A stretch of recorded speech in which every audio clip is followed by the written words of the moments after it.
Hey everyone, welcome to this week's episode of Fish. Dan and James here. We're just very excited to let you know about our guest this week because it's a classic. Absolutely. We're most excited because Andy isn't here, but we are excited about our guest, who was the incredible, wonderful Sally Phillips. The great thing about Sally is she came on the show. She's got nothing to plug. I mean, you could Google her and find out everything about her, but she just came on because she loves knowledge. She loves the research period. I think she prefers the research part to actually doing the show. She just goes down all these incredible rabbit holes, and she's just the best person to podcast with. I know. She came into the office saying, I'm so sorry, I haven't had any time to do research for the show. She had more notes than any of us. She had like 20 pages. Sure, they were in size 25 font, but they were there. She does her stuff. The show is really, really fun. I'm absolutely certain you're going to enjoy it. If you would like to hear more, then you could go to Patreon. If you go to patreon.com/no-such-thing-as-a-fish, you could join one of our tiers, and the middle tier will have an XL version of this show, which I can exclusively reveal has an incredible anecdote about Bob Mortimer in it that there was no space for in this edit. But also, you can just join our Patreon for free. And if you do that this week, you're going to find a little bonus video. It is of Sally taking a Bible and predicting our fortunes. It was nuts. It's really fun. You can watch that there now. So go check that out. And if you want to follow Sally, she's on Instagram. So follow @SallySmack. She's always doing amazing projects. She's always in brilliant TV shows and brilliant movies. She's just awesome. So go say hi there. But enjoy her here now on No Such Thing as a Fish. Okay, on with the episode. On with the podcast.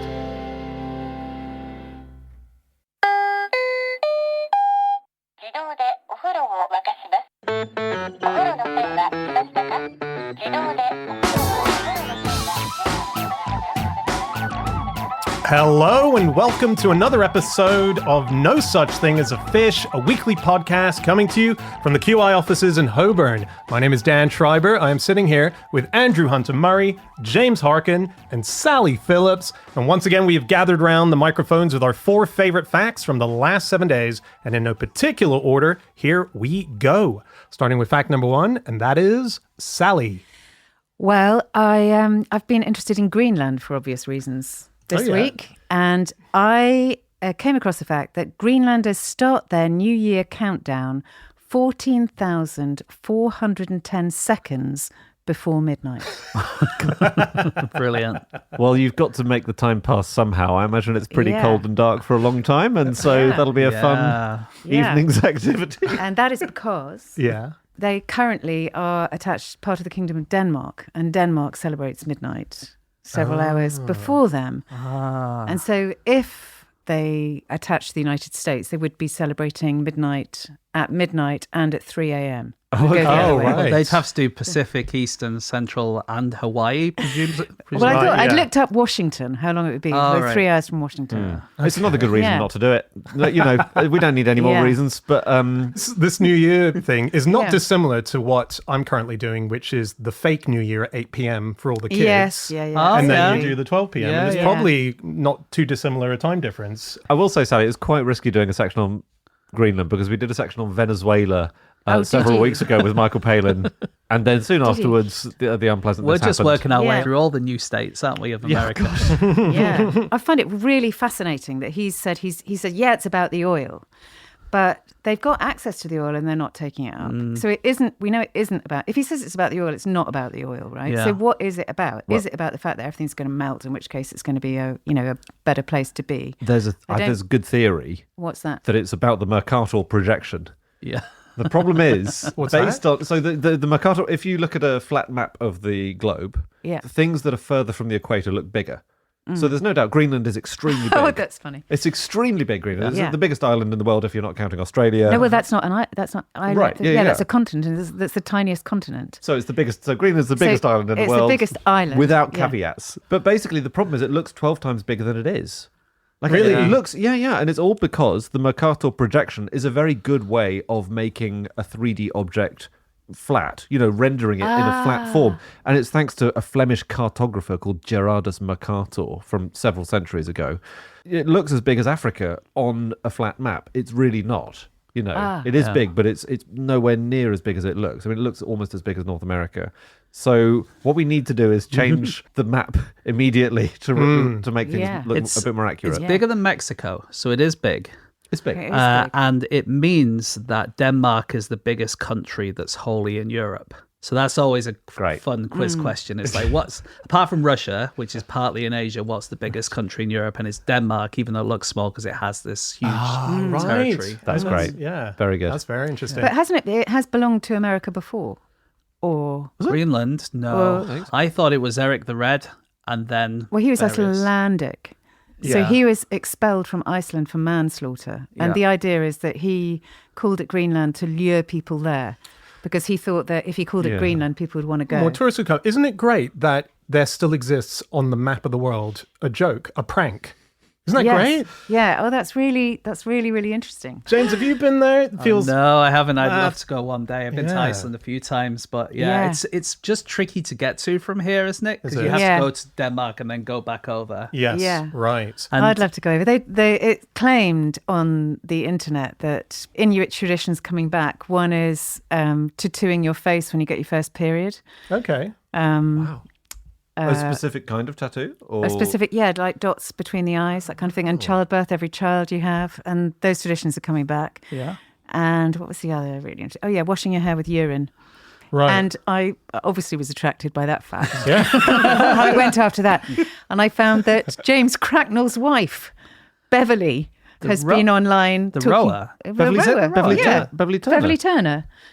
Been Yes. online going, yeah, I'm doing that. That's great. I'm about to get into the shower and wash my hair with a cup full of pee. Oh. And lots of people swear by it.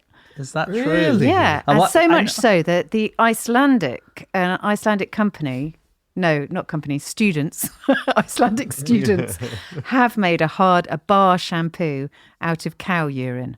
Wow. Because it has ammonia, right? So it could bleach. has ammonia. For sure. It could bleach your hair. That was going to be my question, though. Is she yeah. doing it with animal or Her family? own urine. Right, Yeah. yeah, nice. And so there's quite a lot of people out there doing it. And I came across the Yes. word urine monger, which I was so thrilled to know existed, from Pepys's diary, where obviously urine was a commodity. Oh, right. Because it was used for tanning animal hides, but also for bleaching. You know all Yeah, of of this. course You're it a was, fish. of You used for course, bleaching yeah. clothes. Of course And it so would they be used to put a mongers. big bucket outside the textile manufacturer's house for people to piss in on the way back from the pub. Because it was a fixative for dye.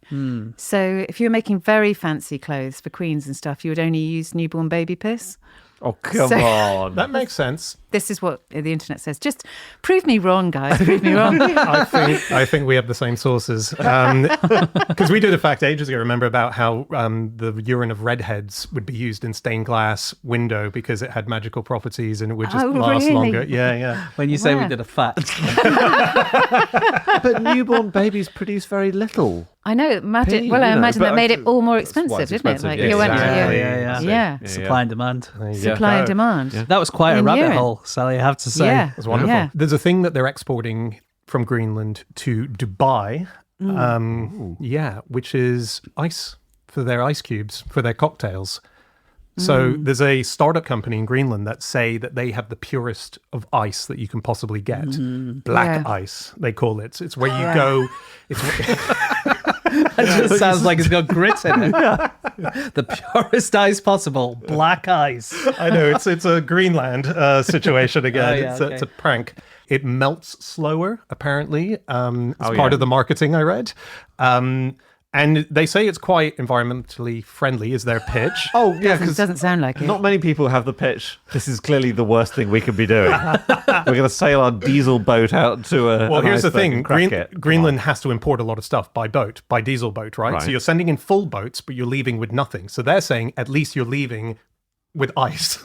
And so we're making money off of that. So they're saying at least these boats are making the return journey full. But the ice thing, they have that in Sweden as well. I mean, at the ice bar in Stockholm, they have a whole thing about where the ice has come from and, ice mining. Yeah, Yeah. I've had the water from icebergs in Iceland, in fact. Like they sold it in the airport. Well, you only feed your cat melted iceberg water, don't you? It's environmentally friendly though, so that's good. You leave my cat out of this. We've had icicles from our blocked gutters this week. As Who have you been selling them to? Exactly. Yeah. Beverly Turner. Sally Gutter water. Sally Phillips' gutter ice, I think, is something you could sell. Because like the delivered room drivers go into your house with a pizza, you might as well leave with something, right? Exactly. So Greenland has a great history of explorers. There's a guy who I obsess with who was called Peter Freuchen, and he did a lot of early exploration with the Inuit. He was Icelandic, and so he would go over there, and he lived there, and he married someone from there, had 2 kids there. And he's quite notable because of a story that he wrote about in his book where he was caught in a storm. There was a bit of an avalanche of where he was sleeping, and he had to get out of the burrow he was in using Oh no. poo knife, right? Poo knife. Yeah. Now this has been debunked that old it's chestnut. possible that. So the What is idea. a poo? You have to tell me. Yeah, the idea. The It's idea. exactly Sally- what it sounds like, Sally, I'm Yeah. afraid But why to do you need say. a knife? So for poo? he's stuck inside. Oh, it's not exactly what it sounds like then. It's like a fish knife. Yeah. Got a slightly different shape to better serve it. So embarrassing when you accidentally use your poo knife to eat your melon. So it's to get poo out of animals. No, Out so of you. he's stuck underneath the snow. It's really hard packed. He couldn't get out. So Yeah. he had this idea, what if I poo and then what if I let it freeze? And then what if I then use it as a knife, as a tool, as an instrument to get out of here? And so that's the story that he wrote down in his book. And it's been questioned by certain members of this podcast and the general scientific community. And they've shown in recreations that you couldn't possibly do that. However, I looked into his I story. love that there was a recreation. Yeah. I want to make a movie of the recreation. It's like 127 hours. It's really exciting. Well, that's the thing. When you read the whole story, you realize this surely can't be a lie. Surely this man did it because he was in this hole. He was sleeping that night while this storm was raging on the head of a bear that he had killed You're a few absolutely days right. earlier. This can't be untrue. Can't can be it? untrue, right? And then as he was trying to get out after having made his poo knife, his beard got wet from all of the exertion he was giving. It got really sweaty and it went on the rails of his sled and got stuck to it. So he had to rip the beard off his face in order to get out as well. So this is a guy using a... Why didn't he poo a razor? Is the early 3D printer?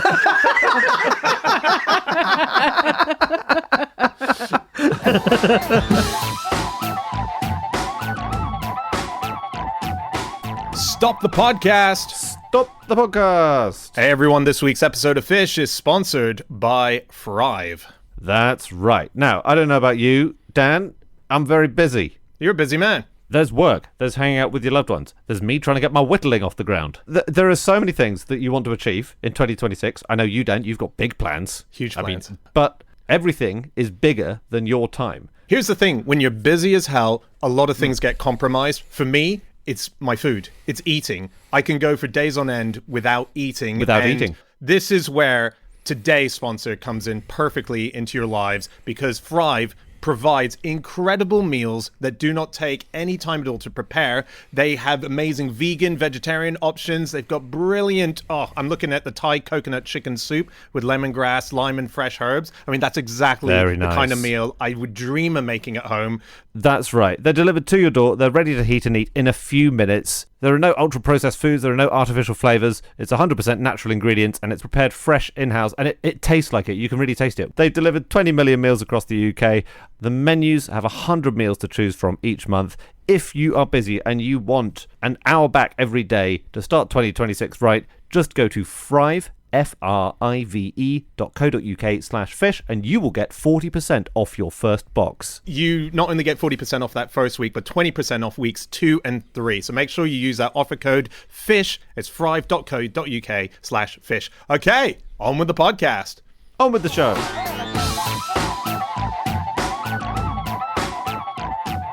Okay, it is time for fact number 2, and that is James. Okay, my fact this week is that Merriam-Webster has a collection of cards of all words in the English language spelled backwards. It's fantastic. Oh, Wow. Interesting. Well, that's the question, isn't it? That is Why the would you question. need it? Like, Yeah. you guys have researched it, right? You had Yeah. a theory, Dan, when James first told us this headline fact, and I liked it so much. Oh, was it for ambulances? It's for ambulances. They've got it backwards, and so yeah. and we never really fleshed out the theory enough to mirror clarify writing. exactly how it was useful to know. No, so this is, according to Merriam-Webster, they have these things. And what it is if someone sends you a query about how many words are there that ending phobia, or what are the only 3 words in English that end GRY. Yes. So people would send Yeah. these questions to them. So there's quite a famous sort of puzzle, which is there are 3 words in the English language ending in GRY. Okay. Hungry and angry are 2 of them. Yeah, Yeah. you got my 2. What is the 3rd word? Hangry. Hangry was not in the English language. It might be soon. In actual fact, it's a trick. So it begins, there are 3 words in the English language. And the trick is that the answer is the 3rd word is language in the English language. Yes. get Okay. So that was but when you're kids, that's the kind of trick they do, right? Yeah. In actual fact, there are other words. Language doesn't end GRY. I've got very confused. I know. It's like a school child Language sort grey. of riddle. But there is a word "anhungry" used by Shakespeare, which I guess means not hungry. Right. It's in Coriolanus. OED also has magri, pugry, and igri. They're not bad. Okay, I've not never that heard, common. never What heard do those, any of yeah. those mean? Magri means in spite of. Pugri is a type of Indian scarf, and igri is an Egyptian word meaning hurry up. Yeah, malgré. That's French, isn't it? Meaning in spite of. Is it? Ah, I there you think go. so. I don't know. Vague Yeah. echoes of school. It feels like it comes from there. So they would get these questions every single week, and they would need to be able to answer them. And so they came up with these 315,000 slips of paper with backward words, and they're in 129 boxes, and they're still there in the basement So of good. Merriam-Webster. Do you know what I quite like? There would be a few words that you'd go, they got that wrong. Like wolf, for example, which is actually flow backwards, right? Oh, I see. So Yeah, they'd be like, these- this is in the wrong box. Exactly. So these are called anadromes. And it's an anadrome is where the word is another word backwards. And we've got over 900 of those supposedly in the English cool. language. So you would constantly come across Like those Dan words. is nad. Yes, Evil and live. is another example. Yes. Merriam-Webster, by the way, is it's basically the American dictionary, isn't it? Yeah. Yes, it's the biggie. I don't know because obviously I'm an OED guy. Yeah. You know?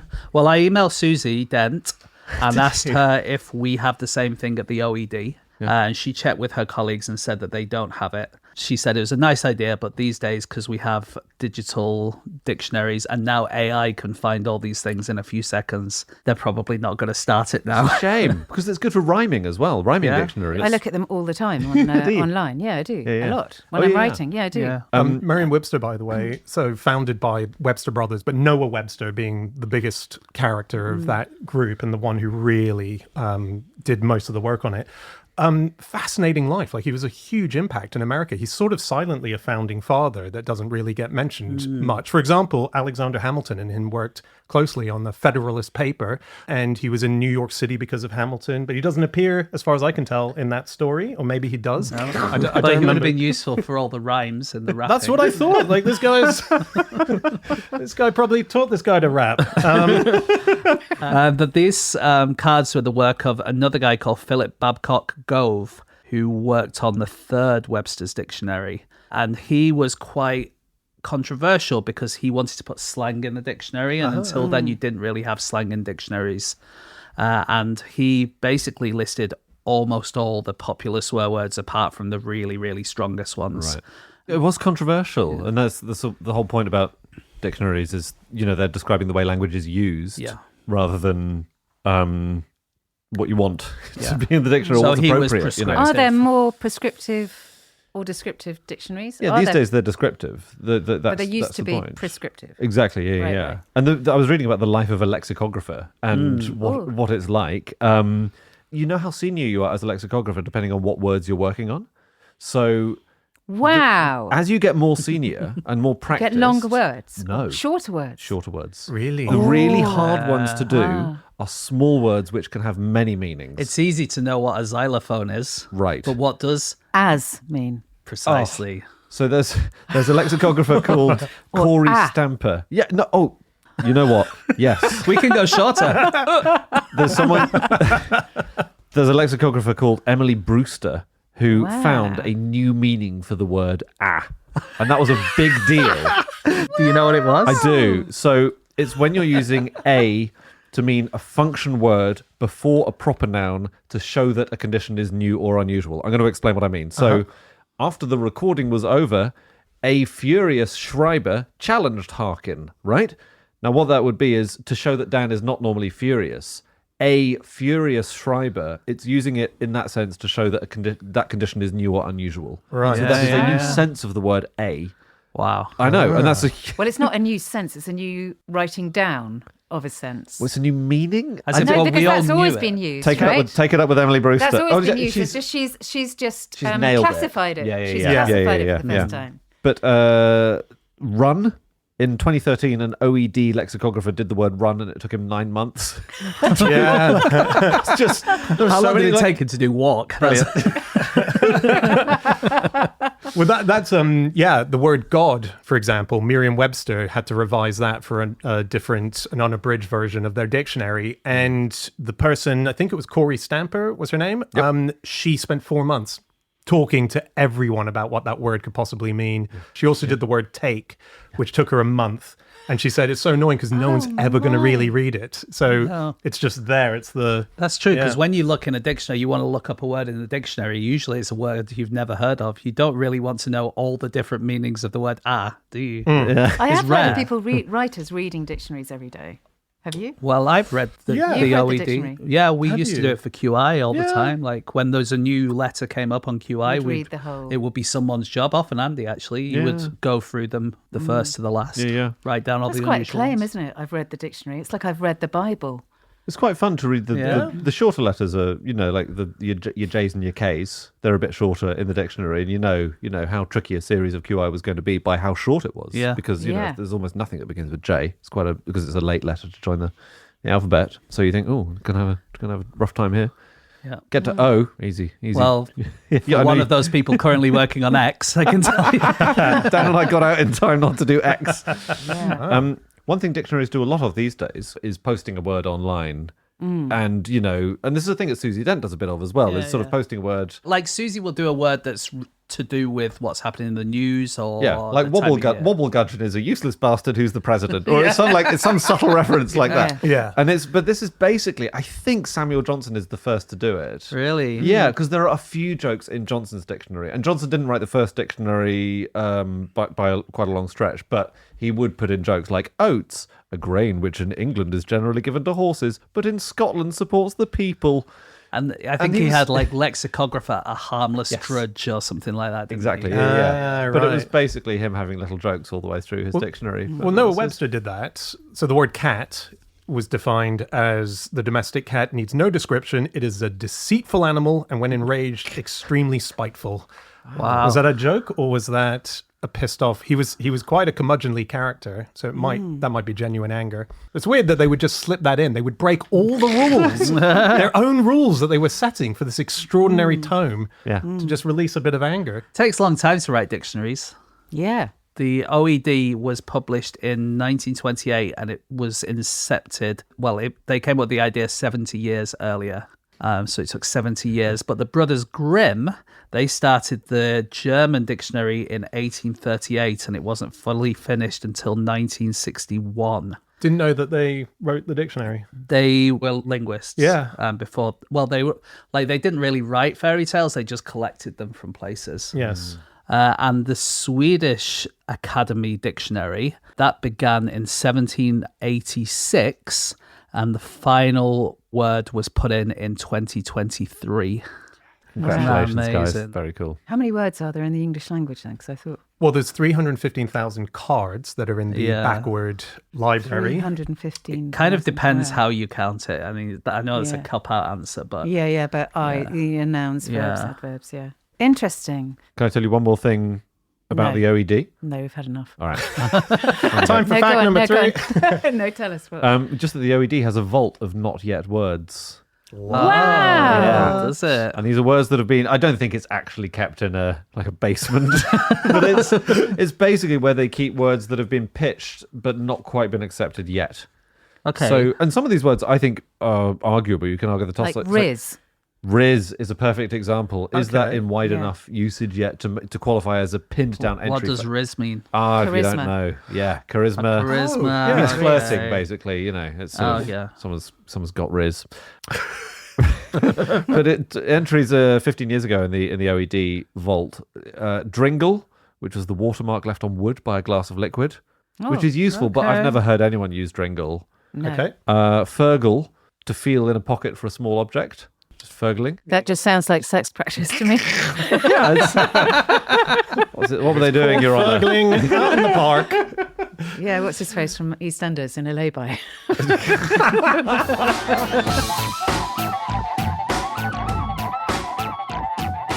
Okay, it is time for fact number 3. And that is my fact. My fact this week is that if you ever saw a passenger on British Airways sitting with a vodka tonic and wearing sunglasses, they were most likely dead. This is a piece that came out anecdotally from air attendants who were reporting what you do if someone dies while a plane is mid-flight.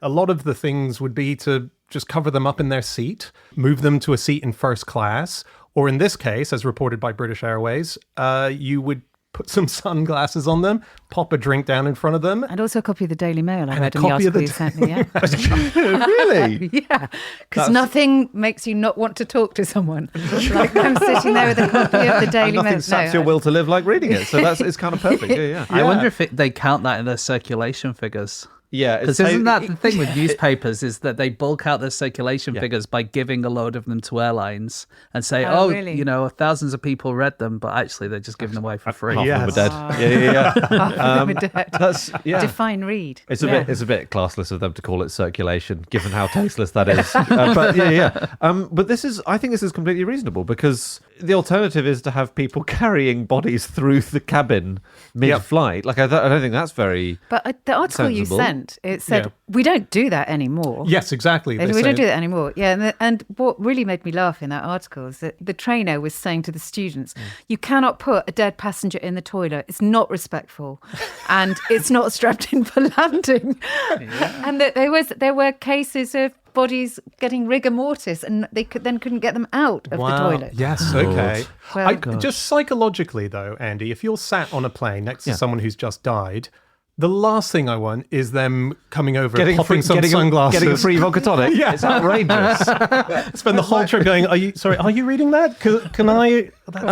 I think it's okay. I mean, Do you? well, You would happily just continue your own flight sitting next to a dead person. What is my alternative? Move seats or get them? Or they move seats. They or move they go in seats. in the stewardess sleeping area. This There is the bumping up to first class thing. I mean, the thing you really want to do is you want to die for 5 minutes, get moved up to first class, recover, yeah. and then Yes. what are they I going mean, to do? those- Move you back? You know. They're fuckers in first class, though. You try, I mean, not first class, but I remember being in business class with a baby. And yeah. the looks you get with a baby, Oh, yeah. imagine, they wouldn't accept a dead person. There would is they? some That- airlines are trying to ban babies in first class now. I read this in the news this week. Yeah. Right. Yeah. Right. Your I don't- petition Well, was read, was but it? like, for instance, like if you fly EasyJet or Ryanair, which is what I would mostly fly, there is no first class, there's no business class, and all the seats are booked up. Yes. So where do you put them? That's true. Well, Singapore Airlines supposedly had a corpse cupboard that you would put them into. It must have been used for other things occasionally. Yeah. Yeah,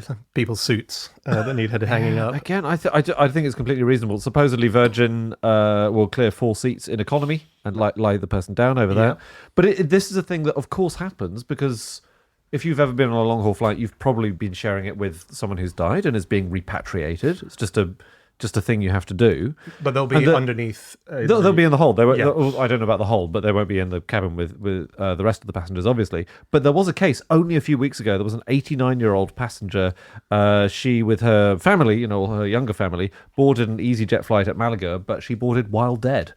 And basically the family had brought her along, put her in the seat, and then said, "Oh no, She's died on board. I think there's She still hadn't. controversy about whether she, like, they're still saying that she died on board. Yes, that they were day. still saying she was just tired, but I Yeah. think a lot of people noticed that. Why did they do it? Why Well, were they- but the theory is that it was It's very expensive It's to very expensive to repatriate a body. repatriate. Yes, okay. If you repatriate someone, it'll cost between £2,000 and £4,000, which is like somewhere between business and first Yeah. class, isn't it? It's quite expensive. I'm quite fascinated by the flight simulator community. Oh yeah. Do you know what? There's like, it's 98% male. Yes, I did perk up a bit too readily there, didn't I? Sort of 6, you can get your own cockpit in your lounge. I That love is I love these almost people. exact. I mean, it is almost indistinguishable from the real thing. Wow. But anyway, through that, I found there was this was a real pilot. His first job from flight simulating was to then flying real planes, flying dead bodies across America to where they were going to be buried. And his first flight, nobody told him that cadavers groan at altitude. Do they? Do they? Apparently so. Yeah. Pressure change, like Yeah, the there's- air would do. yeah. Lord. Cadavers have air in their lungs when you go higher, and that air comes out, which means they groan. That's It was astonishing. totally terrifying. But to be honest, I make that noise when I'm reading the Daily Mail anyway. So Has there ever been? I really hope there has been a case of someone who's just been flying, who is an enthusiast, who has their own flight simulator, and they've had to do the announcement. Is there someone on board who can fly a plane? That's probably everyone's fantasy Yeah, situation. I don't know. absolutely. I did go looking for it. I couldn't find one.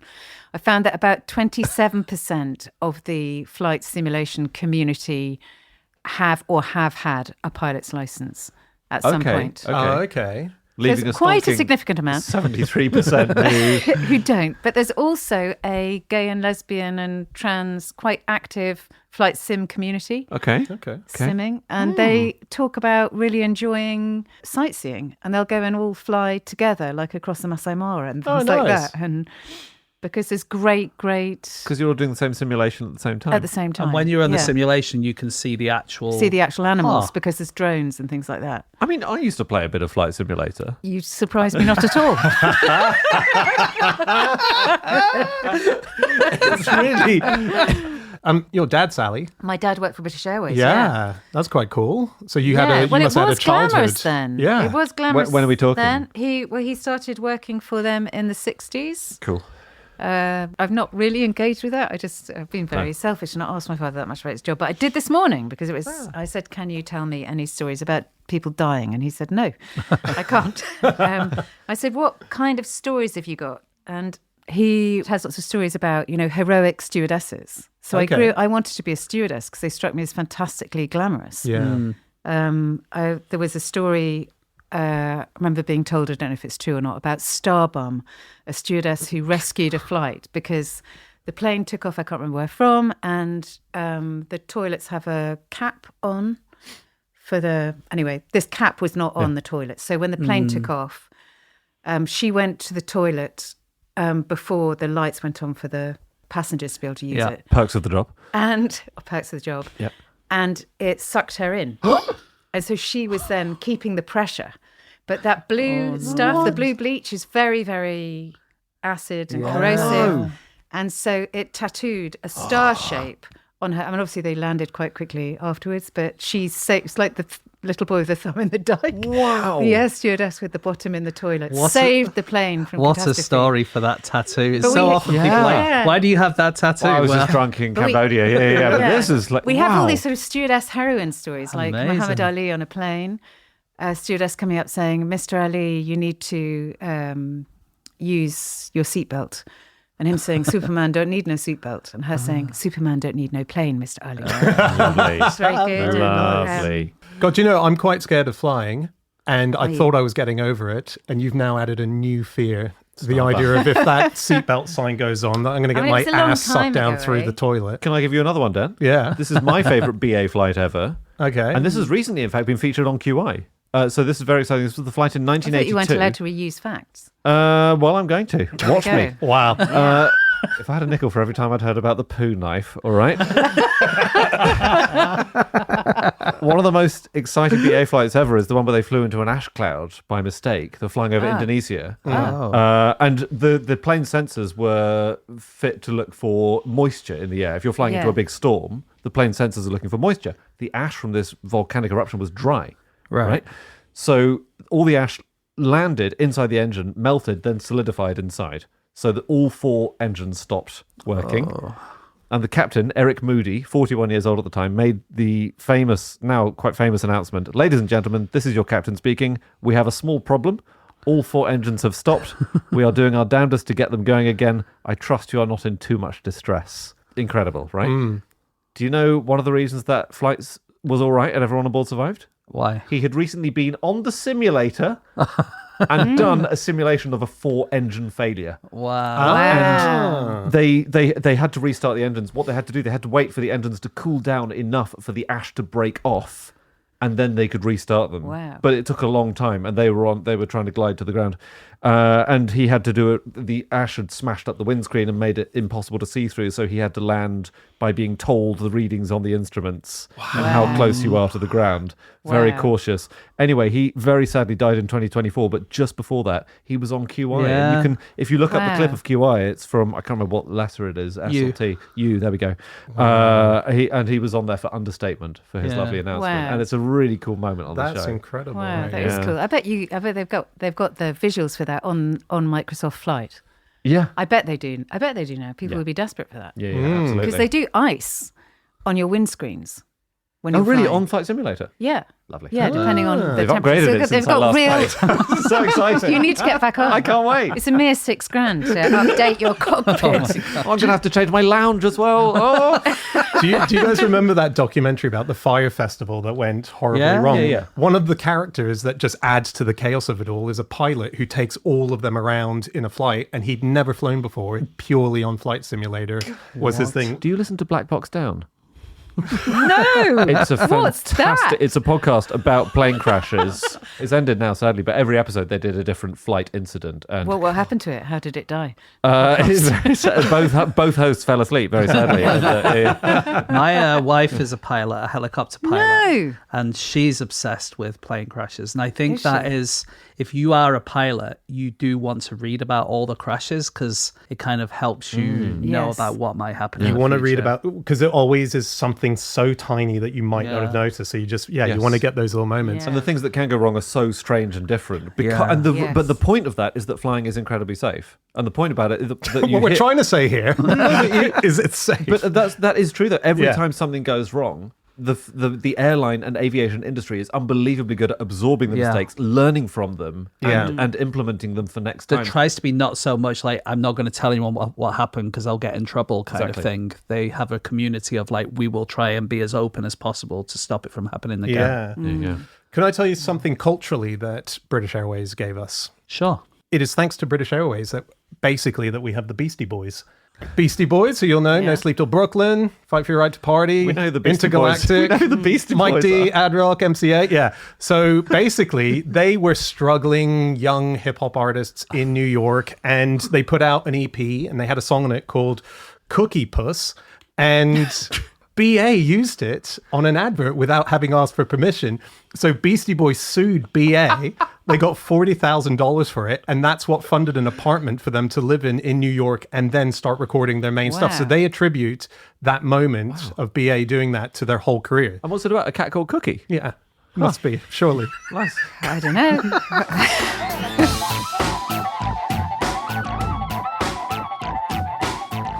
Okay, it's time for our final fact of the show, and that is Andy. My fact is, Australians like you more if you use Australian slang, but only if you do so in an Australian accent. We have a lot of Australian listeners, so Yeah, we should do. the next 15 minutes in an Aussie accent. How's Fair your, go. how's your Aussie accent? Terrible. it? It's always been horrific. Yeah. Well, so we should say you grew up in Sydney for a bit. Yeah, I was just a couple of years. Yeah, I was too. But you had an Aussie accent? I had an Aussie accent. I was so desperate to fit in, but I wasn't aware of it. I had an Aussie accent, then I couldn't ditch it. So what did you have before? You had, because you were born in Hong Kong. I spoke like a presenter from the World Service circa 1950. Okay. Until I went to Australia and then started speaking like an Australian and then couldn't get rid of it for ages. And then when I started acting, it was the one accent I couldn't do for a very, very long time. Oh, really? Yeah, because I couldn't hear it. That's interesting. But did you see the story that it was the most attractive accent to Americans? I can believe it. Sexiest, Yeah. smartest, most appealing. But I guess it's the least threatening accent, isn't it? Because everything goes up at the end. Yes. And if you're throwing in sexy phrases like fair shake of the sauce bottle, then I think Was that's that being drunk? No, that's just giving someone a fair Having a crack at go. something. Yeah, Okay. Kevin Rudd, who was PM Prime for a while, Minister, yeah. he used the phrase "fair shake of the sauce bottle" so much during the 2013 election that it became a bit of a thing. He was trying to be blokey, and he also said "fair suck of the pineapple." You've got to give people a fair suck of the pineapple, Yeah. Just these are wonderful phrases. Yeah. I remember flying into Perth to do a film and they had a government-sponsored billboard on the way from the airport saying, "Don't be a bloody idiot. Don't drink and drive." This is government. Yeah. Well, they're very good at that. The relaxed Very nature good at swearing, of very good swearing, very good at being just a bit loose as high up as Prime Minister. Yeah. Can I ask Andy, this the fact about they like it if you use Australian slang, is it from a study or It's something? from a study. or- Yeah. There was a study about what Australians like about people using their language, and it just found that using Australian slang is a pro, but only in an Aussie accent. So Australians like Australians. Yeah, it sounds that way. Well, Australians like people who speak with an Australian accent. and then they Australians. like them additionally if they are able to be a bit relaxed and use something. Because it's very, I remember hearing one which was, I'm so hungry I could eat the arse out of a low-flying pigeon. No, That's that's kind of great. and I Again, was that a Prime Minister who said that? Or? Yeah. That's a sexy phrase that an American would find unbelievably attractive. I'm as full as a stripper's dance card. Oh, It's yeah. a nice one. But I'm not using an Aussie accent, so this doesn't endear me to any of our Aussie listeners. No, it sounds like you're patronising. Which I do Sounds not. like you're taking the piss out of I- your He story. is doing it. If you look at his How face. very he is- dare you. Yeah. Absolutely not. One person who pretended to have a Australian accent was Matthew McConaughey. Did he? Yeah, the actor. Yeah. Got Well, it. when he was acting or just pretended to be Australian on a train? Well, he lived in Australia for a little while, Yeah. and then when he came back to America, he decided to keep the accent because all Americans find the Australian accent sexy. Oh my God. And the only real reason I bring it up is because Matthew McConaughey has a brother called Rooster who has two children. One of them is called Margarita, and the other one is called Miller Lite. Okay. Miller Lite. Miller Lite McConaughey. Is that a beer? What It's is a Mil- beer, and his brother got a lifetime supply of Miller Lite when he named his child Miller Lite McConaughey. Wow. Brilliant. Isn't that amazing? That is amazing. It's off topic, but I love it. Yeah. A lot of these Australian phrases sound rude, and I find this very interesting, but not all of them are. So I just like one of the following phrases I'm going to read out is Yeah. rude, okay? To point the bone at someone. Mhm. To bore it up someone. On the vag. To arsehole. Dogging. Stiffen the lizards. Golden donut. And to come the raw prawn. Okay. Only one of those is rude. Which one? The golden donut I'm going to go for. Okay, let's go for the golden Well, donut. surely dogging means the same as it does here. Could do, could not. Oh, the raw prawn. What's that one? To come the raw prawn. It's not. You're not in a good place if you're coming the raw prawn. No, yes, James is right. Is it's the it? golden donut. Golden Golden donut is slang donut. for the vagina. To come the raw prawn is simply to put something over on someone, to fool someone. Don't come the raw prawn with me. And you said dogging, Sally? Oh, yeah. Just dingo hunting. Dogging. Oh, Yeah, to point the bone at someone is to put a jinx on them. To bore it up someone is just to give them a walloping. On the vag means according to the provisions of the Vagrancy Act.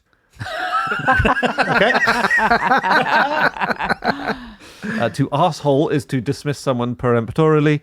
And stiffen the lizards is an exclamation of surprise. Very Like stone good. the- Stone the crows. And stiffen the lizards. Yeah, right. You know the Aussie salute? No. What's that? It's not rude. It's just waving away flies. That's good. Well, there's an old theory. I think we've covered this on Fish, where that's how the modern Aussie accent developed, because there were so many flies that the way you would talk to each other was with your teeth closed so that you wouldn't get any in your mouth, and that's where the Aussie accent came from. Really? That's interesting. Yeah. And actually where it came from is a load of people came over from Britain in 200 years ago. And it's quite similar to the Cockney accent around that time. But also loads of people went to Australia at the same time. Most of them were Cockneys, but there were people from other places. And then over the years, like the kids would hang out together and they had to sort of understand what each other was saying, because actually accents were quite intelligible back in those days. And eventually after one or two generations, it's called leveling. All the kids start talking the same way. And then all the adults, well, they grow up and then their kids do. Yeah, It's right. a kind of evolution, isn't it? Yeah, kind of, but it's like a forced evolution, and it's quite a quick evolution. With it's not to do with Australia, but with gendered speech patterns. I remember reading this study. I mean, a long time ago, but so there's probably been more complex thought about it since. But that male children and female children had the same speech patterns until they went to nursery, and then they started declaring themselves with their speech patterns. Yeah. Which is kind of interesting. And so women like me ape male speech patterns to seem intelligent, which is sort of wrong, isn't it? And I didn't realise I did this until I read the study, but, you know, I have a slightly lower voice and I'm sort of aping male speech patterns. Really? Huh. And it has been found that men and women, if you make your voice lower, you are more successful on average in life. Really? But it's And that's what they did to Margaret Thatcher, isn't it? Good to know. yeah, There is no such thing as society. There are individual men and women, and there are families. Yeah. That's she didn't speak like that before. It was No. higher and That was her podcast, wasn't it? No Such Thing as Society. We have children who are 3 and a bit older. Have your kids started talking like Bluey, the cartoon character from Australia? Oh. And there is a lot of, every now and then you see articles in the newspapers of saying, all our kids have started talking like Bluey now. Similarly, about 10 years ago, everyone's kids were talking like Pingu or like the Teletubbies. Or Peppa Pig. Or Peppa Pig, in America, yeah. Yes, I mean, no. No. No. But what people are finding that their kids are using Aussie slang, especially in America. So they'll say rubbish instead of garbage or whatever. Are you on the veg? It's the golden donut for me. But actually, according to linguists, kids very early, like certainly by the time they're 3 years old, can tell the difference between the way that a character is speaking and the way that their family and friends speak. So if they are talking a little bit like Bluey or Pingu or Teletubbies or Peppa Pig, they're doing it knowing that that's a character. As in, it's a register rather than the way they're speaking forever now. Because otherwise, just all British children would speak in American. As in, there's so much American media consumed that you would just... Absolutely. well, that's why there's such a push to have homegrown children's programming. Right. It's a political thing Yeah. Yeah. in all different countries. I think the idea of this kind of turn of phrase from Australia, the international grab onto it, really comes down to, in my opinion, one generation of Aussies that moved over here. And that's Barry Humphries, that's Jermaine Greer, it's Clive James, and then I'm going to add Paul Hogan into that as well, because I think Paul Hogan, more than anyone, really turned Australia into a tourist destination through the advert campaign with "Put a shrimp on the barbie," which is a phrase that's still used to this day, even though in Australia it's called prawns, right? So it was Americanifying the term that we would use in Australia. But I was reading about Paul Hogan because I didn't really know his story. So Paul Hogan is Crocodile Dundee, for those who don't know his real name. He used to work on the Sydney Harbour Bridge. He was a rigger on the Sydney Harbour Bridge while it was being constructed. And the reason he became famous is there was a show in Australia called New Faces. And he decided, he decided he was going to enter. So he did, as a tap dancing knife thrower. Now, he neither knew how to tap dance or throw knives. Were they poo knives? Because I would watch that on Britain's Got Talent. Someone throwing poo knives at Simon Cowell. Yeah. He basically created... Look out, he's got a knife. That's not a knife. Give me 1 second.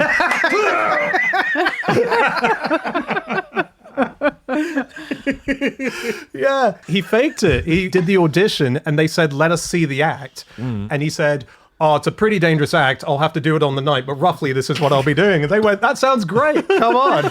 And so he made it to main TV, which was live at the time. And that was his first break. That's Did he how do we it? got... No, he didn't know how to do any of it. What happened? He threw the knives at the ground. He made fun of the judges, and this Aussie wit came out of him because he became a big comedian in Australia. At his own And were TV you there show. then? Do you remember that? No. It's That was before. You must. way- You're much younger. I don't aren't think you? I was even born at that point. No. Yeah. Just one more thing about slang in general. So we mentioned earlier that people don't like sometimes being in the dictionary. So there was a survey in 2014, and more than half of people said it wasn't appropriate for words like YOLO to be in the dictionary, right?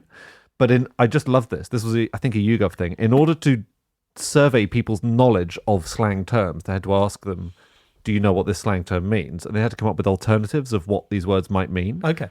So YOLO, 9% of people surveyed thought it was a yogurt made with caramel and chocolate. Okay. Cray, 15% thought it was having a strong or unpleasant smell of fish.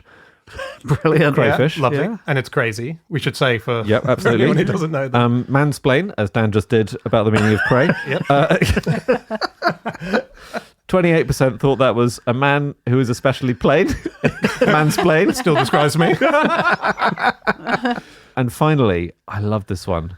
3% of people thought the Bank of Mum and Dad is a place where semen is kept in cold storage for use in artificial insemination. But this was multi-guess, right? They gave them options. They gave them two options. Right. So 97% got the Bank of Mum and Dad right, but 3% thought it was the old sperm freezer. But it's the witty people who wrote the thing. Yeah, I know. Yeah. Just Yeah, lovely. yeah. Isn't that great? Do you know what the slang term to swallow a dick means? Not anymore. This was 18th century. 19th century. Is it Aussie or just general? think It's You've asked me- British, actually. You've asked English. us this before. It relates to something else we've said today. Be dead on a plane. The other one. The other linguistic... dictionary. Oh, Merriam-Webster, the dictionary. Yeah. Swallow a dictionary. Swallow your Yeah. words. Yeah. Oh, right. It's someone who knows lots of long words or uses Yeah. lots of long words. They've swallowed a dick. Swallowed a Very dictionary. nice. Yeah. Sally, do you have a favourite Aussie-ism? Australian actors, they say, happy to be here, easy to work with. So when things get really bad, you say, happy to be here, easy to work with. You don't complain about anything. Yeah, too easy, mate. I think the so mentality easy. is completely fantastic. Yeah. And that's what I was thinking last year when I was there. I was thinking, this is actually the best place. You know, when the whole world looks like it's going tits up and there's so much sort of fear and threat of war, Australia is such a positive place. Like, it's having such a moment in fashion and film, and it's just a nice, safe... I would say place to be. that generally speaking is true, but you want to try mispronouncing some of their place names on a popular podcast. They suddenly, that easygoing attitude just disappears.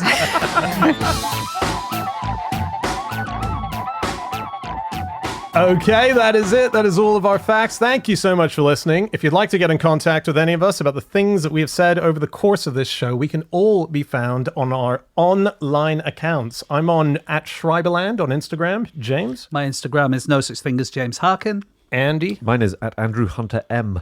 And Sally, you're on Instagram, I think right? I'm Sally Smack. Yes. Because I was once in a show that had the word smack in the title rather than because I take smack. Or like being smacked, or I'm into... I should change. Should I change that? I don't know if I should change that. Never change. Well, listen, if you want to get through to us about any of the things that we've said, we're also available on podcast@qi.com. You can send us all of your Australian pronunciation complaints to Andy there. We'll bring them up most likely in an episode of Drop Us a Line. That's our secret show that you can only get access to if you are a member of Club Fish. This is a very exciting group of people who love our show so much that they are willing to go behind a paywall to experience extra goodies. And we've got so much great stuff there, from bonus episodes all the way through to a quarterly quiz. So if you want to be part of that, just go to patreon.com/no such thing as a fish. Check it out. Otherwise, just come back here next week because we're going to be back with another episode. We will see you then. Goodbye.